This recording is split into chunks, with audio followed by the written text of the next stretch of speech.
They called me the family disappointment. It wasn't said to my face, not always, but I heard it in the whispers, saw it in the sidelong glances, and felt it in the weight of silence when I walked into rooms. I was the outlier, the one who didn't fit neatly into the Mitchell legacy of overachievement.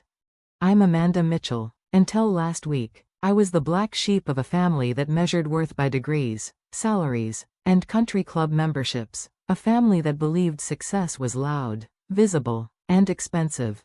For years, I let them believe I had failed. But that Thanksgiving was different. The morning began like every other holiday at the Mitchell estate, gray skies over the sprawling lawn, the driveway crowded with gleaming luxury cars. I pulled up in my faithful Honda Civic, its dull paint a jarring contrast to my brother James's Tesla and my sister Catherine's brand new Range Rover. The comparison wasn't subtle, but nothing in my family ever was. I sat for a moment in the car, gripping the steering wheel, staring at the towering house in front of me, marble pillars, perfect landscaping, the kind of home meant to announce to the world, "We've arrived." I checked my reflection in the rearview mirror. No designer labels, no flashy jewelry, just a simple black sweater, clean slacks, and a face that carried years of quiet determination. On the passenger seat sat the pie I'd baked myself, homemade, imperfect, slightly lopsided crust, my contribution to a table where appearances mattered more than taste. Taking a steadying breath, I grabbed the pie and walked up the marble steps. The voices inside drifted toward me even before I opened the door, the familiar chorus of accomplishment. Catherine just made partner at Goldman. James's startup got another round of funding. Did you hear about cousin Michael's merger deal? The orchestra of ambition was already in full swing. I pushed open the door and stepped into the polished foyer. Crystal chandelier overhead, floors so shiny you could see your reflection, family portraits arranged like exhibits in a museum, my siblings' weddings, dad shaking hands with politicians, mom at charity galas, not a single photo of me. Amanda, my mother's voice floated from the kitchen, clipped and cool. "You're late again." "Traffic," I answered smoothly, though the truth was different. I had been in a meeting earlier, a meeting that could reshape industries, but they didn't need to know that, not yet. The kitchen smelled of rosemary and butter, every dish orchestrated like a performance. My mother, immaculately dressed in Chanel, moved with sharp precision. She gave my pie a single glance before gesturing toward a side table. "Oh, you brought dessert. How nice. Put it with the others." The others were the perfectly frosted, perfectly overpriced cakes from the downtown bakery. My pie looked small and humble beside them. Like me at this table, I placed it quietly and stepped back. "Amanda," Catherine called from the living room, wine glass in hand, her posture radiating effortless superiority. "Still working at that, what do you call it, tech support thing?" I smiled faintly. "Something like that." Let them think I answered phones. Let them picture me hunched over some cubicle in a basement office. Timing was everything. "Well, at least you're employed," she said, sipping her wine. "Did I mention my promotion? Senior partner now, youngest in the firm's history." "Congratulations," I said honestly. Catherine had always been brilliant, but she also had always needed everyone to know it. James sauntered in next, exuding startup swagger, his Tesla key fob dangling conspicuously. He gave me a once-over. "Hey, sis, HM having a sale?"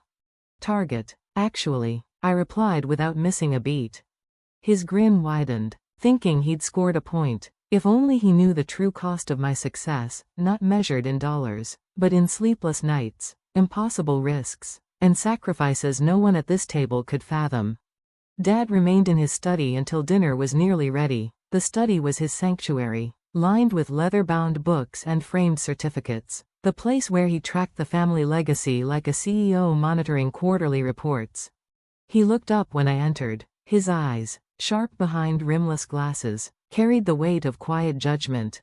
"Amanda," he said, my name heavy with disappointment, "glad you could make time for family." I nodded, choosing silence. How could I tell him I had just signed contracts worth more than his entire portfolio, that while he saw me as a failure, I had quietly built something revolutionary? Dinner began like a ceremony. The dining room glittered with polished silverware and expensive china. Family achievements decorated the walls as much as the degrees and framed magazine covers hanging there. We took our seats. The ritual started immediately. Catherine's firm just landed the Anderson account, Mom announced proudly. $3 billion in assets under management. James's app was featured in the App Store. Dad added, top 10 in its category. The table buzzed with admiration, forks pausing mid-air to applaud their accomplishments. Then came the pause, the familiar gap where my story should have been, the silence that was louder than words. Until Aunt Sarah, always the instigator, turned to me. And what about you, Amanda? Still doing whatever it is you do? The room stilled, eyes turned toward me, some curious, most pitying. Oh, you know, I said, keeping my tone even, just working. Such a shame, Aunt Sarah whispered, not quietly enough. She had such potential, if only she'd followed the family path. I sipped my water, hiding the smile tugging at my lips. They had no idea that tomorrow morning Forbes would name me to their 30 under 30. No idea that my so-called tech support thing was actually an AI company revolutionizing quantum computing. No idea that every major tech giant in Silicon Valley had been courting me for months. Remember when she turned down Harvard Business School? Uncle Robert chuckled. Could have had a real career. At least she's independent, Mom offered, though the compliment was paper thin. Even if it's modest, Dad added, well, not everyone can be an achiever. Someone has to do the regular jobs. Their words slid off me like water on glass, because I knew something they didn't. In less than 12 hours, the narrative would flip. Did anyone see the market predictions for next quarter? James said, puffing up again. My startup's positioned perfectly. I let him talk. Let him bask in what he thought was brilliance. Let them all enjoy one last night in their carefully curated hierarchy. Tomorrow, their world would tilt on its axis. As dessert arrived, store-bought pies and cakes. No trace of mine. Dad raised his glass for the annual toast.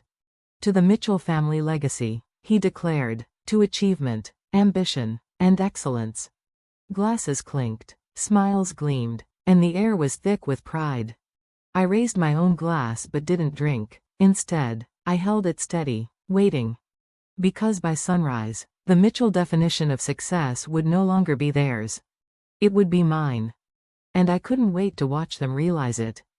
I caught my reflection in the polished silver serving tray, my expression calm, my shoulders straight, my gaze steady. I looked like someone who belonged at this table, but in my mind I was already far beyond it. They thought I was the family disappointment. Tonight, I would let them think so one last time. Maybe it will, I said quietly, my voice carrying just enough weight to hush the chatter. Pass the turkey. The fork froze halfway to Catherine's mouth. For a heartbeat, the room paused, caught between ridicule and curiosity. Then the conversation shifted back to safer ground, and I sat silently, letting the rhythm of their arrogance wash over me. But in my mind, I was back in that tiny studio apartment 5 years earlier, the beginning. The walls had been paper thin, the kind where you could hear your neighbors' arguments, their late-night TV, even the creak of their bed. My furniture was secondhand, my mattress a lumpy twin on the floor. Coffee cups cluttered the desk where 3 mismatched monitors cast a glow across the cramped room. Outside, the city thrummed with life, but I barely noticed. My world existed on the screen, streams of code running endlessly, equations sprawling into infinity, algorithms that would someday change the world. That was my stage, not Harvard's vaulted lecture halls, not Goldman Sachs boardrooms, not any of the polished spaces where the Mitchell name carried weight, just me, my keyboard, and an idea too big to ignore. The first breakthrough wasn't a thunderclap, it was a whisper, a subtle shift in the code, a problem unraveling in a way it never had before. At 3 in the morning, my eyes stinging from exhaustion, I realized I had done something others had failed to do for decades. I had cracked the foundations of practical quantum computing. No one clapped. No one congratulated me. The world slept while I sat there with trembling hands, watching history write itself in lines of code. That same morning, while my family gathered for brunch and discussed Catherine's firm winning a high-profile lawsuit, I was already on the phone with venture capitalists who recognized what I had discovered. They didn't care that I wasn't a Harvard MBA. They cared that my algorithm had the power to rewire the entire technological landscape. Whatever you need, one investor said, sliding a term sheet across the table a week later. This is the future. But I was careful. I didn't want to be another overhyped startup darling, burning bright and vanishing. I took the smallest amount of funding necessary, kept control, and built brick by brick. Every decision was deliberate, every risk calculated, every hire made with ruthless precision. All the while, my family believed I was manning a help desk. Catherine smirked at my little tech job. James laughed about my low ceiling. My father shook his head, reminding me that the Mitchell way was ambition, achievement, excellence. They never imagined my ambition burned hotter than theirs combined. By the time James's startup raised $10 million in a noisy funding round, I had already signed government contracts worth 50 times that, while Catherine posed in glossy magazines for being the youngest partner in her firm's history. I was finalizing patents that would soon underpin the backbone of national security infrastructure. But I didn't correct them. At every family dinner, I smiled faintly and let them believe what they wanted. And oh, how they loved believing it. Amanda, James would tease, still fixing printers for a living? You know, darling, my mother would add carefully, there's still time to go back to school. Law, perhaps? They thought their words were pity. They were actually camouflage. Every slight, every whisper, every dismissal only made me easier to overlook. That invisibility became my greatest weapon. While Catherine was buying her Range Rover, I was buying server farms in cash. While James celebrated app downloads, I was securing patents that would outlive his company. And when my father toasted the Mitchell legacy over champagne, I was sitting across from Pentagon officials, signing contracts that would shape not just business, but geopolitics. It wasn't glamorous. My clothes were still from Target. My car still a dented Honda Civic. I lived in an unassuming 3-bedroom house instead of the penthouse suite I technically owned. Every dollar went back into the company. My empire grew in silence, shielded by their condescension. Then came the Forbes call.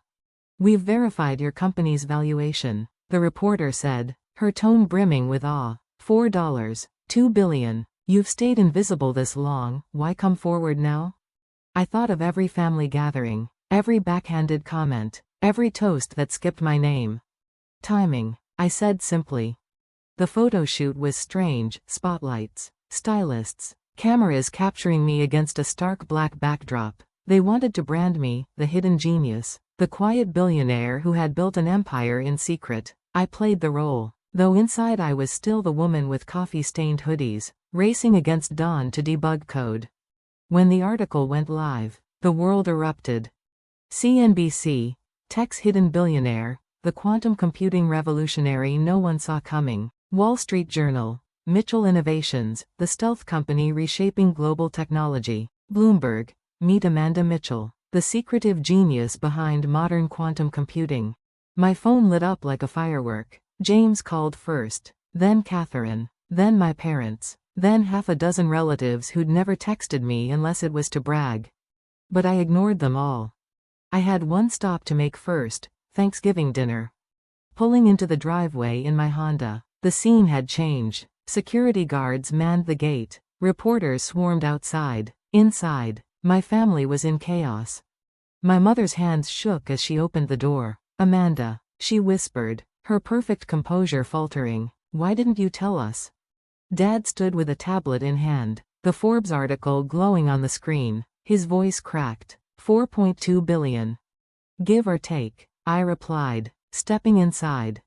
Catherine sat on the stairs, pale and shaken, her phone buzzing with partners demanding answers. James's knuckles were white around a glass of whiskey, his startup suddenly dwarfed by the revelation that his struggling sister had been the quiet force reshaping his entire industry.